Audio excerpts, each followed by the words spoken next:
does this smile tell you guys? What does this laughter tells you?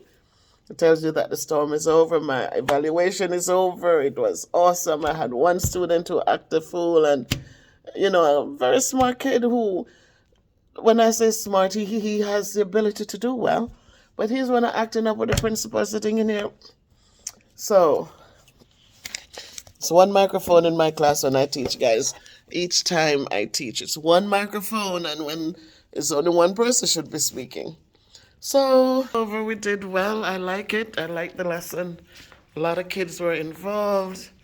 I'll just show you. I know you guys are tired to see my classroom. All right, that's one of the study things that I use to support my kids when they're learning, when they are solving word problems, that they do the solve. And the S means to study the problem. They need to read the problem and understand what they're looking at. I read it twice, 3 times. Then to organize the facts, organize the information they get. The next, they need to line up a plan, come up with a plan. Am I going to add, subtract, multiply, divide?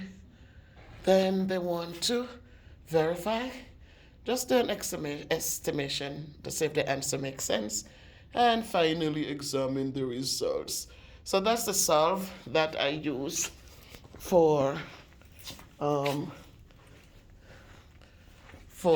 that. And that's a little bit of something that in this classroom we work to understand mistakes, because they allow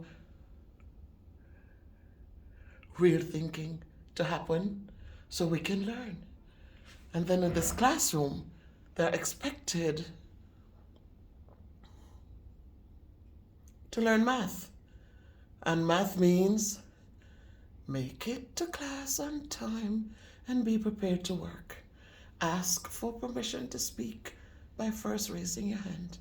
Talk respectfully to your teacher and your peers, and hand in your best work by checking it twice for mistakes. And finally, how to rock at math is that we look for math in everyday life. Ask questions when you don't understand. Try your best even when it's tough. Pause to think as you work. Use tools to help you solve problems, and think flexibly when looking for a solution. Try different methods and check your answer if it is reasonable. Again, listen and learn from others.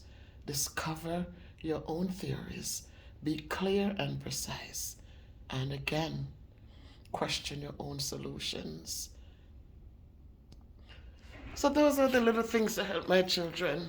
We have multilingual kids, so those are math words, math cognates, posters. That means they sound the same in English and Spanish. And, and then we have, well, this is just the classrooms. But for today, this is one of my anchor charts, guys. So I do anchor charts. So that whatever we're learning is posted around the room to help them when on their own time. So in this segment, we're looking at numerical and algebraic expressions. And today it's March 10th, so you can see that. And today we write and solve equations using the 4 operations. And we're in Module 9, Lesson 1, and Unit 3.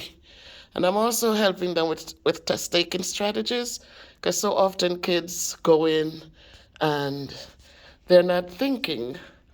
They're not using the process of elimination. They're not using tools when they come up on the computer screen to help them. And so that's how it rolls. We did some little working out stuff on the smart board. And that was my day, guys. We did have a good sitting. The principal gave a good thumbs up. She says, I was learning too.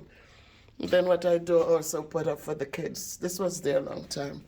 the operations and words in Spanish, English, and Pashto. Pashto is a young lady from Pakistan, and I tried to accommodate her.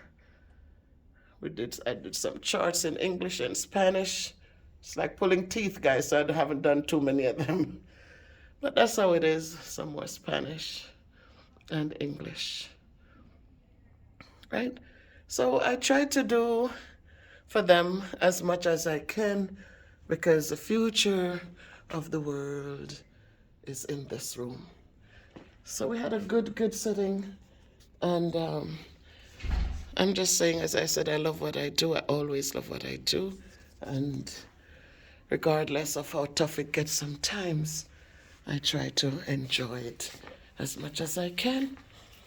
So that's it. Today's Friday, and this is Miss Bev.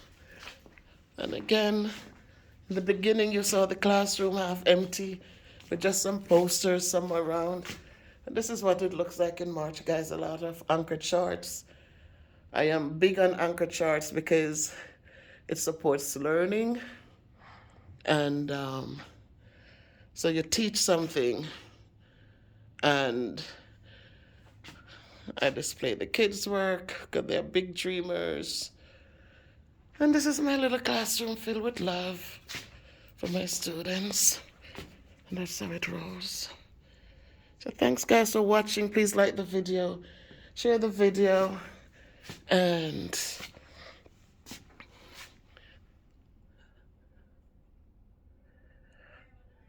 just share the video.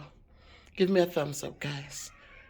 If you like what I do, if you see anything in here that you liked, for me as an educator, if there's something that you appreciate that I do to support my students, tell me in the comments, guys, that this is something you really like as I work to support my students' learning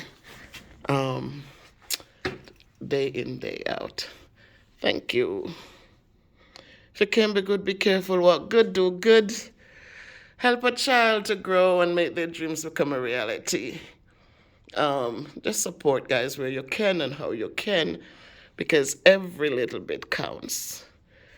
It doesn't have to be a big thing. It could be a pencil and a notebook, so that when they go to school, they're actively involved. It can be a word of encouragement to remind them that education is the key to start something, to start building effectively. Not everyone will go to college, but everyone can build, whether it's a trade, whether it's becoming an entrepreneur, selling stuff to build, however, but they can be a positive role model in society, making decent wages. They don't need to hang out on street corners. They don't have to walk around looking behind their backs.